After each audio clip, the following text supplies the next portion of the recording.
Mahal, bumukod na kaya tayo? Mas maganda kasing may sariling bahay tayong mag-asawa, kahit na maliit lang.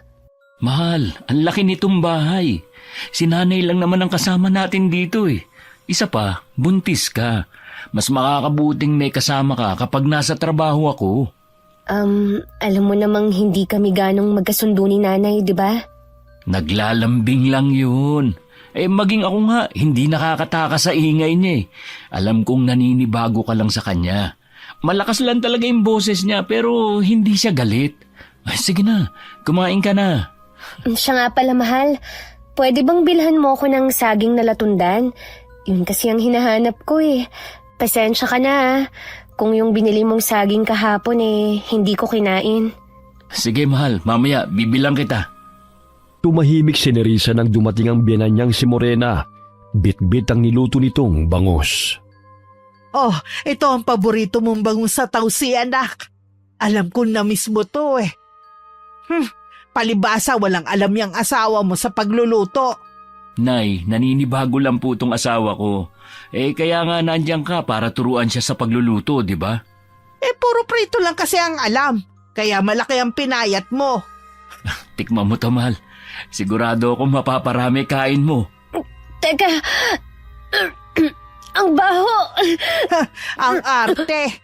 Nay, naglilihi po si Nerissa, kaya intindihin niyo na lang. Hindi na napigilan ni Nerissa ang sumuka sa lababo dahil hindi niya nagustuhan ang amoy ng bangos. Dahilan na mayamot ang kanyang biyanana. Nadagdagan pa ang pagkainis nito nang makita ang labis na pag-aalala ng anak sa asawa nito. Ang sabihin mo, nag-iinarte ka lang talaga. Ako noon kung ano-ano lang ang kinakain ko kahit naglilihi ako. Maselan lang po ang pagbubuntis ni Nerissa. Ang sabi ng doktor, normal lang naman daw po ang nararamdaman niya. At saka iba-iba naman ang epekto ng paglilihi, Nay. Ewan ko sa inyo. Ang aarte ng mga kabataan ngayon. Nung panahon ko kahit nga 8 buwan na akong buntis, nag-iigib pa ako ng tubig Ang sabihin mo, feeling prinsesa lang talaga yung napangasawa mo. Gusto sanang sumagot ni Nerissa sa biyanana, ngunit pinigilan niya ang sarili na makapagsalita. Baka kung ano pa ang masabi niya at humaba pa ang sagutan na mag-ina.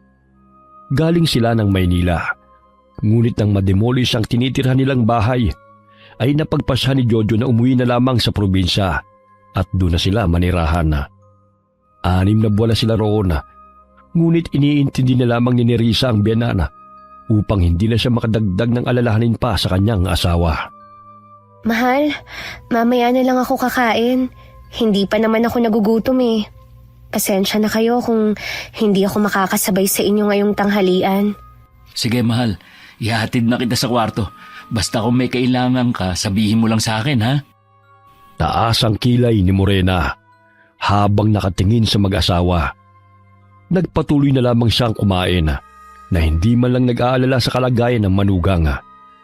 Ilang sandali pa'y bumalik sa mesa si Jojo at sinabayan ng ina sa pagkain. Hay, kung si Esther ang napangasawa mo, hindi ka mahihirapan, anak. Di tulad niyang si Nerissa. Konting galaw lang parang hirap na hirap. Lalo na ngayon buntis pa. Siguro ginayuma ka ng babaeng yun kung bakit ganun ka nalang mag-alaga sa kanya. Nay, napag-usapan na natin to, di ba? Wala akong gusto kay Esther at si Nerissa ang mahal ko.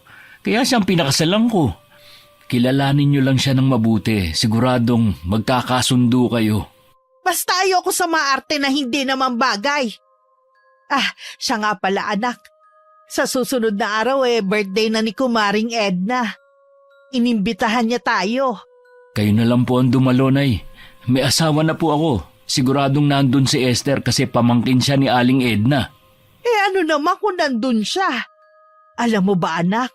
Mas lalo siyang gumanda at sumeksi nang makapag-abroad siya. Siya nga ang gumasto sa birthday ni Kumari Siya yung maarte na may class. Nay, napag-usapan na rin natin na ayaw ko nang marinigan tungkol sa kanya, di ba? Alam ko pong hanggang ngayon umaasa pa rin kayo na magiging kami. Kasal na ho ako at hindi ko iiwan si Nerissa. Mula sa kwarto'y nakikinig si Nerissa sa usapan ng mag-ina dahil bahagya niyang binuksan ang pinto. Kaya lahat na lang ng ginagawa ko ay mali sa mga mata niya. Yun pala'y may gusto siyang makatuluyan ni Jojo. Kinuha niya ang liniment at hinilot na lamang ang sentido at pilit na pinapakalma ang sarili. Dating serbedora sa isang restaurant sa Maynila si Nerissa. Doon sila nagkakilala ni Jojo na isang area manager sa gasoline station. Hindi lingid sa kanyang kaalaman na natutulang biyenan sa kanilang pagpapakasal sa West. Ngunit wala rin naman itong nagawa nang ituloy ni Jojo ang pagpapakasal sa kanya. Muli siyang napasilip mula sa pintuan ng silid nang may marinig siyang boses ng babae. Nakausap mismo ng biyenan at ng asawa. Yan siguro ang Esther na sinasabi ni nanay.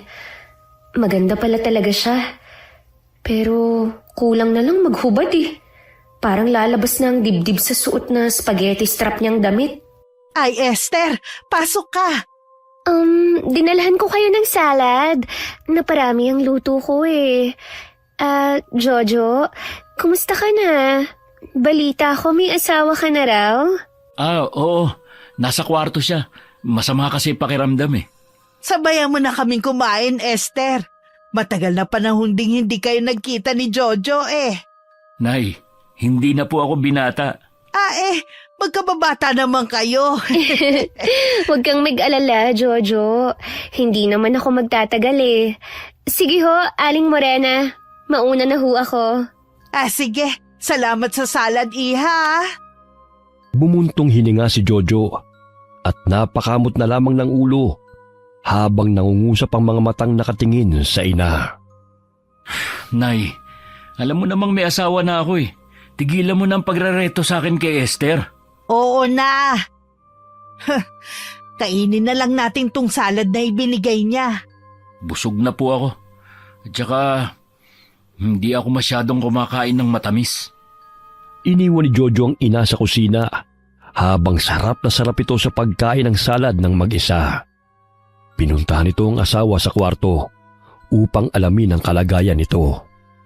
Mahal, kumusta na pakiramdam mo? Okay na ako. Medyo nahihilo lang. Pagpasensya mo na si nanay ah. Makulit lang talaga siya eh. Pero titigil din yun pag sinaway ko. Ang hiling ko lang sana, kahit maliit na kubo lang dyan sa likod ng bahay. Nang sa gayon eh, may privacy naman tayong mag-asawa. Sige, pagagawan kita. Pero pagkatapos mo ng mga anak ha, alam mo namang masama ang magpatayo ng sariling bahay kapag buntis ang asawa. Ayon sa pamahiin ng mga nakatatanda, mahihirapan kang manganak. At saka ha, kailangan pa natin mag-ipon para sa panganganak mo, mahal.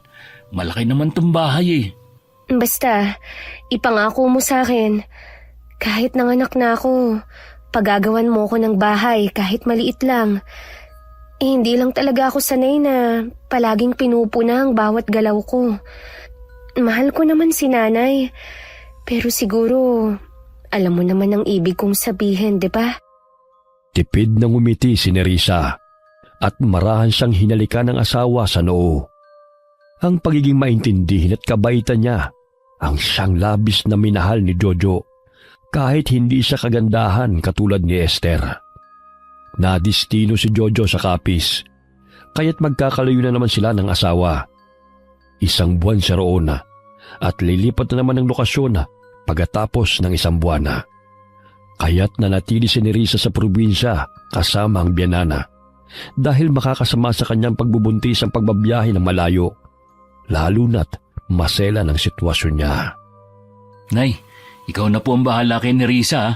Tawagan niyo ako kapag may kailangan kayo. Ako walang problema. Yang asawa mong paalalahanan mo. Matampuhin pa naman yan. Huwag mo na kaming alalahanin, mahal. Basta mag-iingat ka roon, ha? Tumawag ka palagi. Sa katapusan ng buwan, uuwi rin naman ako. Sige, aalis na ako. Nandyan na yung jeep eh. Nay ha, yung billing ko, huwag masyadong mabunganga ha. Ay oo anak, Nasanay na tong asawa mo sa akin. Inihatid ng tingin ni Nerissa ang asawa habang papalayo ito. Matalim siyang tinignan ng bayanana nang tuluyan ng nakaalis si Jojo. Nerissa, wala ka namang gagawin ngayon, hindi ba? Maglalaba po ako ng pinagbihisang damit ni Jojo, Nay. Pwede bang isama mo na lang yun sa akin? Konti lang naman yun eh. Tsaka, sumasakit kasi ang balakang at tuhod ko. Naparami ang kain ko ng munggo kahapon eh. Ay, sige po. Sandali at kukunin ko lang. Patakbong tinungo ng biyanan ng bahay at dali-daling kinuha nito ang mga labahin. Nanlaki ang mga mata ni Nerissa nang makita na isang malaking laundry basket ang bit-bit ng biyanana na inilapag malapit sa poso. Nay, akala ko konti lang. Pero bakit pati bedsheets at kumot? Konti lang naman to ah. Ikaw talaga makwenta kang klaseng babae. Laban mo na lang yan na walang reklamo. Sa washing machine ko na lang yan lalabhan. Yun ang problema.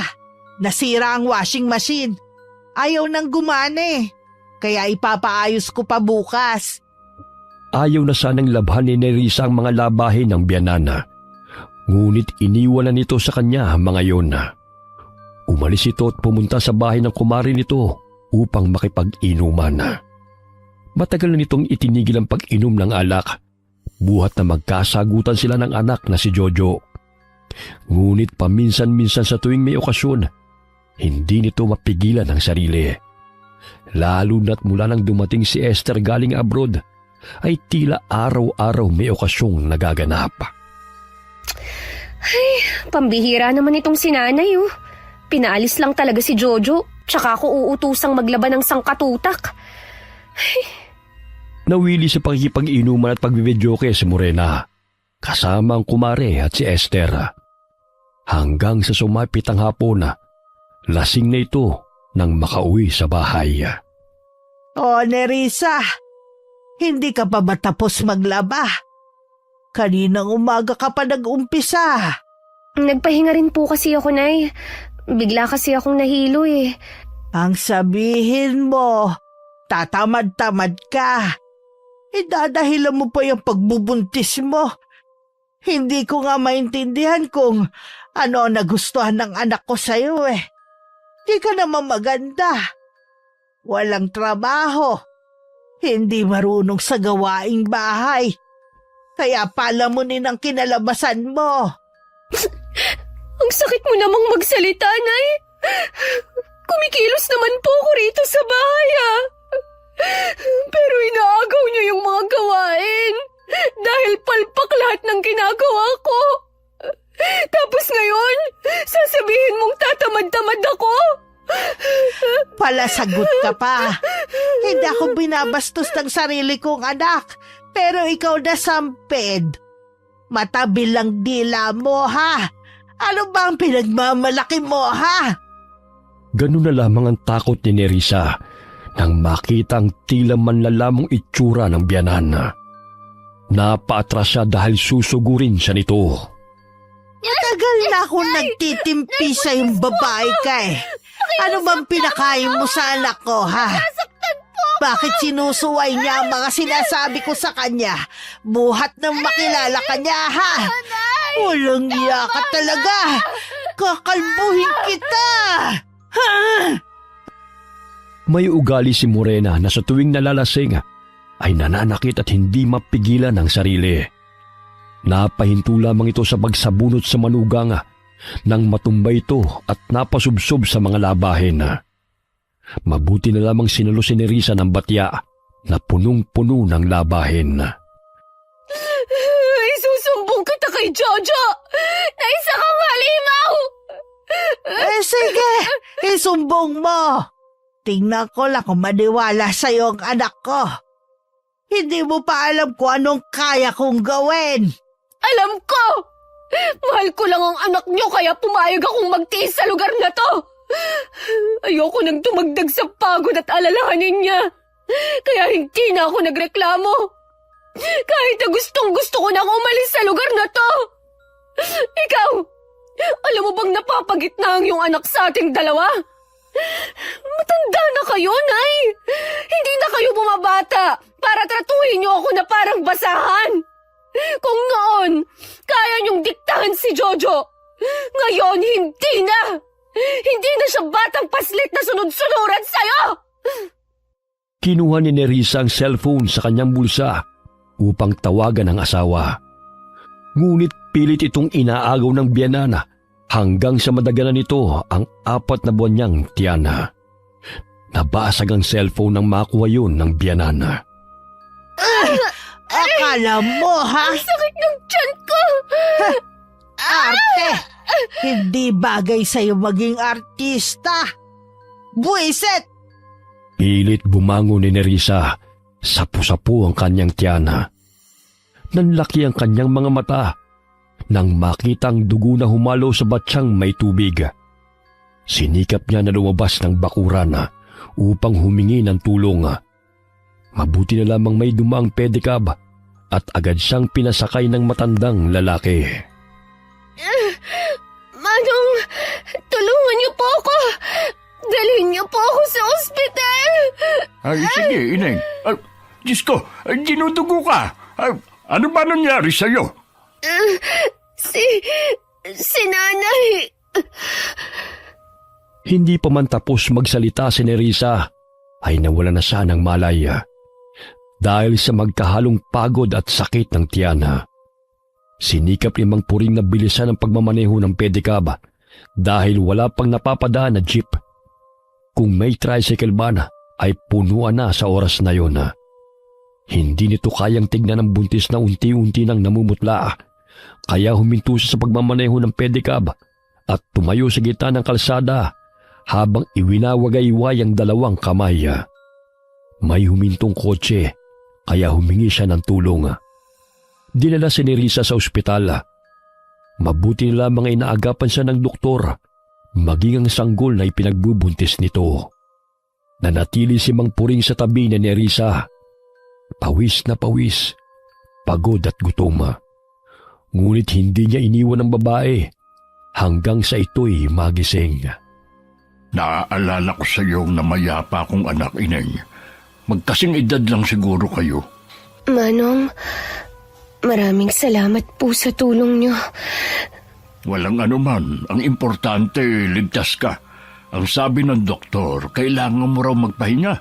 Mabuti na lang at malakas ang kapit ng bata. Konting-konti na lang daw at bibigay na sana siya. Kuyumang kamao ni Nerissa nang maalala ang ginawa sa kanya ng biyanana. Pinakiusapan niyang matandang lalaki na kunin ang pera niya sa bahay ng biyanana upang may gastusin siya sa ospital. Sinunod siya na matanda at tinungo ang bahay ni Morena. Ano ba? Gabing-gabi na nang bubulahog ka pa ng taong natutulog. Kung hihingi ka ng pagkain sa akin, wala akong maibibigay sa'yo, Puring. Umalis ka na nga. Sakit ng ulo ko Nasa ospital ang manugang mo. Inutusan niya akong kunin ang pera niya. Kaya nakikiusap siya na sana kunin mo ang pera sa kwarto niya. Ano ka, sinuswerte? Marami ang manloloko ngayon at isa ka na ron. Tingnan mo nga yung sarili mo. Hindi ka mapagkakatiwalaan. Umalis ka na nga. Malakas nitong sinarado ang pinto na hindi man lamang ibinigay ang pera na pinapasuyo ng manugang. Bumalik ng ospital si Mang Puring na walang dalang pera. Maliban na lamang sa kinita nito sa pagpadyak. Nakiusap na lamang siya sa doktor at sinabi nito na anak niya si Nerissa at wala silang sapat na pera upang bayaran ang gastos. Dahil sa sensiridad ni Mang Puring, inako ng doktor ang mga natitirang bayarin kahit pampublikong ospital yun. Bumalik ang matandang lalaki sa silid kung saan naroon si Nerissa at sinabi nito kung paano siya pinagtabuyan ni Morena. Ngunit sumilay ang saya sa mukha nito nang ibalita kay Nerissa na maaari na itong makalabas kinabukasan at wala silang babayaran sa tulong ng mabait na doktor. Kahit na may hindi magandang nangyari sa amin ang magiging anak ko, may mga tao pa rin mabuting natitira. Isa na po kayo ron, Manong. Ay ano pa ba ang magiging papel natin habang tayo'y nabubuhay? Maikli lang ang buhay, kaya't kailangan na gumawa ng kabutihan sa kapwa. Kinabukasan na, nakalabas ng ospital si Nerissa. Ngunit ayaw niyang umuwi sa bahay ng biyanana sa takot na tuluyang mawala ang kanyang ipinagbubuntis dahil sa kalupitan nito.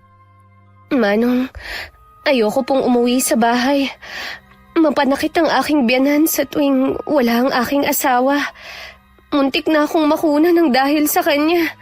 Ay sige, bukas ang aming tahanan sa iyo, Ining. Yun nga lang, maliit, walang bentilador at walang kutsyon kagaya ng iyong nakasanayan. Sanay po ako sa hirap, Manong. Babalik lang ako ron pag nakauwi na ang asawa ko.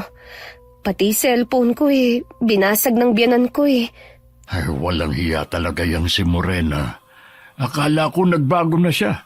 Madalas napapaaway lalo na kapag nalalasing. Pero ang pagkakaalam ko, matagal na siyang tumigil sa pag-inom ng alak. Maging ang asawa kong si Dolores na hindi nakakapagsalita, pinag-initan noon. Parang baliw kasi ang babaeng yun Nagulat ang asawa ni Mang Puring nang makita si Nerissa. Ipinaliwanag ng matandang lalaki ang pangyayari. Kahit hindi man nakakapagsalita si Aling Dolores, ay naiintindihan nito ang asawa sa pamamagitan ng senya sa taksyon. Itinuro pa ni Aling Dolores sa mga pasa at mga galos ni Nerissa at napapailing ito habang magkasalubong ang kilay. Nanatili si Nerissa sa maliit na bahay ng mag-asawa. Mahirap man ang buhay ng mga ito, ngunit masasabi niyang naging masaya siya kasama ang dalawang matanda. Ulila na silang magkakapatid at magkakalayo. Kaya naging panatag siya sa mag-asawang kumupkup sa kanya dahil maalaga ang mga ito.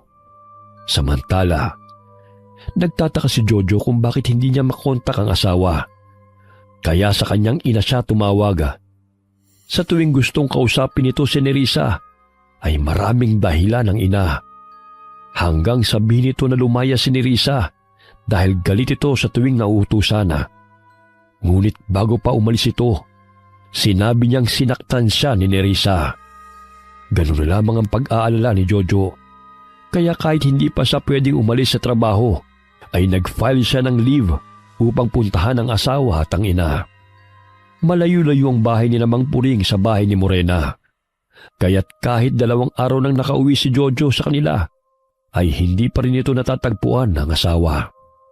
Ano ba talaga nangyari, Nay? Sana naman pinaalam mo agad sa akin nang sa ganun napag-usapan natin ng maayos. Saan ko na ngayon nahanapin si Nerissa? Hindi yun naalis kung walang problema. Siya ang problema, anak, hindi ako. Tingnan mo ang mga pasa ko. Siya ang may gawa nito. Alam mo bang hinataw niya ako ng sinturon habang naglalaba ako? Dahil lang sa hindi ko malaban ng damit niya. Kaya may pasa ako sa braso. Hindi yan ang pagkakakilala ko kay Nerissa, Nay. Pwes yun ang tunay niyang ugali. Nagbabait-baitan lang siya kapag nandito ka. Pero sinasaktan niya ako kapag wala ka. Kaya sinasabi ko sa'yo na si Esther ang dapat na piliin mo Dahil kilala ko siya mula pa man noon. Hindi na alam ni Jojo ang gagawin kaya't muli siyang umalis upang hanapin ang asawa. Ngunit lingid sa kaalaman nito, nasa kabilang barangay lamang ang asawa na nagpapahinga sa bahay ni Mang Puring. Napangisi si Morena dahil tila ba'y napaniwala niya ang anak. Ngunit saglit na napawi ang kanyang tuwa nang makita ang pasa sa kanyang braso na siya mismong may kagagawa dahil sa kalasingan ay mas lalong namula. Bakit dumadami ang aking mga pasa? Tsaka parang ang init na nanonood sa aking kalamnan. Habang lumilipas ang araw, ay mas lalong dumadami ang mga pasa ni Morena sa katawan. Maging ang kanyang muka ay hindi niya maipaliwanag. Malakas nitong hinampas ang lamok na dumapo sa kanyang pisngi. Ngunit gano'n na lamang ang takot na kanyang naramdaman nang magkasugat siya at nilabasan yun ng mga langaw. Ano nangyayari? Bakit may mga langaw na lumalabas sa katawan ko? Bakit ang daming lamok na pumasok rito sa bahay? Aray! Aray! Sa tuwing magkakaroon siya ng sugat, ay may mga insektong lumalabas sa kanyang katawan. Hindi kaya kinulam ako. Si Nerissa, isa siyang mangkukulam. Sinasabi ko na nga bang impacta ang babaeng yun. Nanginginig ang katawan ni Morena dahil sa sakit na kanyang naramdaman. Tinawagan niya ang anak na si Jojo, ngunit hindi ito sumasagot. Lingid sa kalaman ito na pinuntahan ng kanyang anak si Nerissa sa tulong ni Mang Puring nang magkasalubong sila sa daan. Mahal! Jojo, nandito ka na. Akala ko sa katapusan ng buwan ka pa uuwi. Naramdaman kong may hindi maganda nangyayari. Pasensya ka na, mahal. Alam ko na ang lahat. Sinabi na sa akin ni Mang Puring. Kasalanan ko kung bakit humantong sa ganito. Sorry. Mahigpit na niyakap ni Jojo ang asawa at napagpasya nito na umuwi ng kanilang bahay upang kunin ang mga gamit ni Nerissa.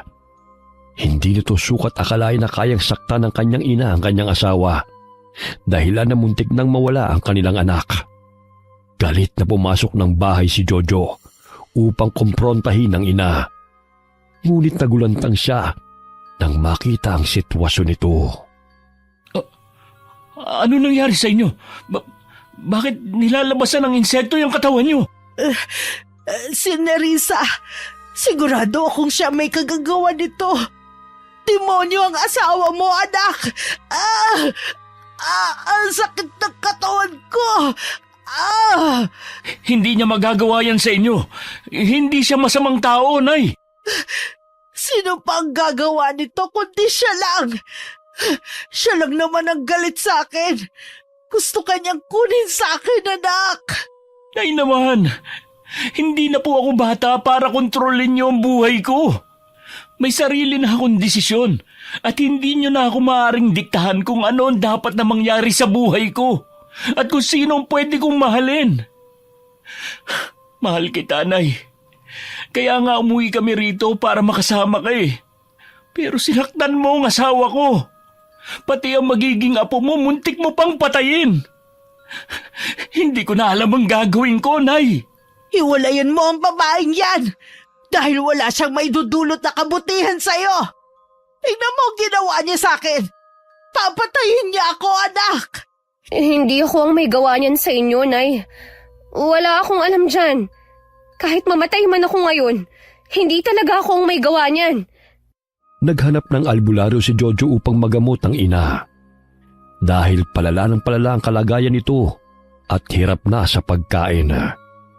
Gayunpaman, kahit na kinamumuhian ni Nerissa ang kanyang biyenan, ay tinutulungan pa rin niya ang asawang si Jojo sa pag-aalaga sa ina nito. Sapagkat hindi niya kayang makita ang asawa na nahihirapan, lalo na't naiipit ito sa pagitan nila ng kanyang biyenan. Sa kabila ng kalupitan na ginawa ni nanay sa'yo, inaalagaan mo pa rin siya. Hindi ako nagsisisi na ikaw minahal at pinakasalan ko, Nerissa. Alam kong hindi ito madali para sa'yo. Kaya nagpapasalamat ako sa'yo. Ako na humihingi ng patawad sa lahat ng kasalanang nagawa ni nanay at maging sa mga pagkukulang ko sa'yo. Sana nakinig na lang ako sa gusto mo mangyari na bumukod na. Di sana hindi tayo humantong sa ganito. Ang akin lang naman, mahal. Tumatanda na rin si nanay at kailangan na rin niya na makakasama. Nauunawaan kita. Mahal na mahal kita, kaya nga hinahabaan ko ang aking pasensya eh. Ayokong maging dahilan para magkatampuhan kayong mag-ina. Pero nangyari pa rin ito. Ang dapat nating gawin ay humanap ng manggagamot para gumaling siya at alamin kung sino ang kumulam sa kanya. Maging si Nerissa ay tumulong sa paghahanap ng albularyo na siyang gagamot sa biyanana. Naikwento niya kay Mang Puring ang nangyari. Ngunit tahimik lamang na nakikinig ang matandang lalaki. Gagaling din siya. Siguro binigyan lang siya ng leksyon ng taong minsan niya nang nakaaway. Ay sige na, uuwi na ako. Hinihintay na ng Nanay Dolores mo tong pansit eh. Salamat sa tinapay na binigay mo, Ineng, ha? Umalis ang matandang lalaki matapos na makausap si Nerissa. Pagdating nito ng kanilang bahay, ay nadat na nito ang asawa na nasa harap na naman ng altara. Kinalabit niya ito at umaksyon habang nagsasalita. Alam kong ikaw ang nagpapahirap kay Morena. Akala mo siguro hindi ko nakita yung garapon na may lamang langaw, no? Alam kong napamahal ka na rin kay Nerissa. Pero nahihirapan pa rin silang mag-asawa sa pag-aalaga kay Morena. Bawiin mo na ang kulam na pinataw mo sa kanya. Sigurado akong magtatanda na rin ang babaeng yun. Inirapan siya ng asawa dahil nagmamatigas ito at gusto pang pahirapan si Morena. Kinuha nito ang garapon na may mga insekto at binuksan. Ngunit dahil sa maigpit ang pagkakasarado ng takip, ay naalog ang mga insekto sa loob. Dahilan na mas dumaming lumalabas na insekto sa katawan ni Morena. Mabilis na inagaw ni Aling Dolores ang garapon at binasag yun. Kasabay ng pagpatay nito ng itim na kandila sa altara at pagsunog na mga ginamit sa nagliliyab na apoy. Lingid sa kaalaman ng lahat na nagmula sa pamilya ng mga mangkukulam si Aling Dolores at si Mang Puring lamang ang nakakaalam ng sikreto nito. Bagamat hindi ginagamit ni Aling Dolores ang kakayahan sa mahikang itim dahil gusto nilang mamuhay ng payapa. Ngunit dahil sa magkahalong awa at galit, ay nagawang kulamin nito si Morena na siyang nanakit kay Nerissa. Unti-unting gumaling si Morena. Ganun na lamang ang hiya nito sa manugang nang ipagluto siya nito ng pagkain. Kumain na ho kayo, Nay. Naglaga na rin ako ng dahon ng bayabas para ipaligo nyo mamaya. Nang sa gayon gumaling na yung mga sugat nyo. Namalengke lang po si Jojo. Hindi ko alam kung paano ko uumpisa ng sasabihin ko sa iyo. Pero gusto kong humingi ng tawad sa mga ginawa ko sa iyo. Sa masasakit na salita. Pasaring.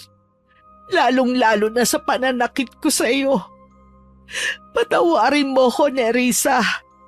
Nilamon ako ng selos at pagkamuhi. Dahil nasanay ako na ako lagi ang sinusunod ni Jojo noon. Pero tama siya. May sarili siyang buhay. Hindi ko siya dapat diktahan sa lahat ng desisyon niya at kung sino ang taong mamahalin niya. Salamat dahil inalagaan mo pa rin ako kahit na naging malupit ako sa'yo. Umiiyak na tumango si Nerissa at bahagyang tumayo. Tumalikod siya at pinahid ang mga luha na hindi niya mapigilang umagos. Sa paglipas ng mga araw, unti-unting nanumbalik ang lakas ni Morena. Ngunit walang nakakaalam kung sino ang kumulam o nagpakulam sa kanya. Matapos na mga anak ni Nerissa, nagpatayo ng bahay si Jojo kagaya ng ipinangako niya sa asawa. Hindi man ganun kadali ang magpatawad. Ngunit dahil sa pagmamahal ni Nerissa sa kanyang asawa, ay unti-unti niyang pinatawad ang biyenana. Hindi na ito nangingialam sa desisyon nilang mag-asawa at tuluyan na nitong binago ang masamang pag-uugali sa takot na muling kulamin ang taong hindi nito alam kung sino. Naging malapit si Nerissa sa mag-asawang Puring at Dolores. Sa tuwing nakadestino si Jojo sa ibang lugar, madalas silang dinadalaw ng mag-asawa dahil malapit lang ang bahay ni Nerissa sa bahay ng mga ito. Nabuhay ang nooy tahimik at madilim na tahanan sa iyak at halakhak ng sanggol na binuo ng tunay na pagmamahalan.